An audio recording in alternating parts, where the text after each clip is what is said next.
Good morning. I wanted to spend a minute to talk about interest rates. Jerome Powell has refused yesterday to make any moves on the interest rate.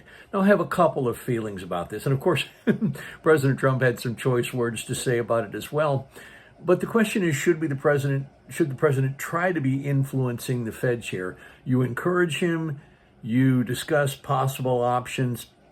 Funny story, the last month President Biden was in office, I was listening to an interview with Jerome Powell, and they said, how do the meetings go with you and President Biden? He said, I've never had a meeting with President Biden.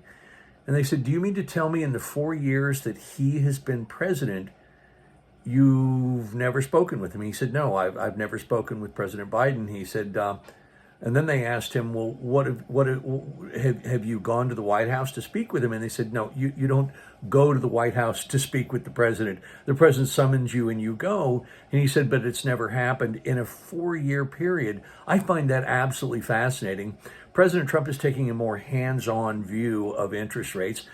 And I read 2 days ago that if we were able to lower the interest rates to 6%, tens of thousands of Americans could be homeowners. I think that would be very exciting for the country, for real estate, for everyone. But having said all of that, and we're looking at interest rates at about 6.75%, there are options that you can pursue. There's something called a buy down.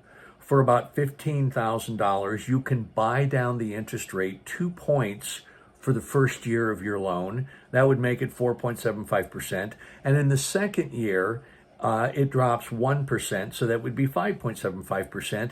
And that helps you get into a place, helps you to start making the payments and getting comfortable building equity, etc. I was talking to a buyer yesterday who said, gee, I don't know if I should sit and try to save more money so that we can become a buyer. And I said, gee, that seems like a good idea. I completely understand where you're coming from. But the question is, if homes are appreciating at 5 to 10% a year, so at $500,000 home or that $1 million home is going to increase in value $50,000 to $100,000 over the next year.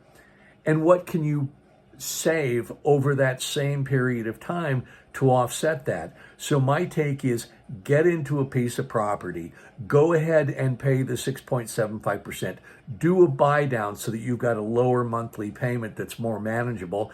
And then after only 6 payments, after the loan is seasoned, if you want to, you can then refinance. So those are kind of some of my suggestions on interest rates, and I welcome your thoughts on this, but if I can be of any help in real estate, give me a call. I study this stuff, I read this stuff, I stay informed, and I'd love to be able to help you.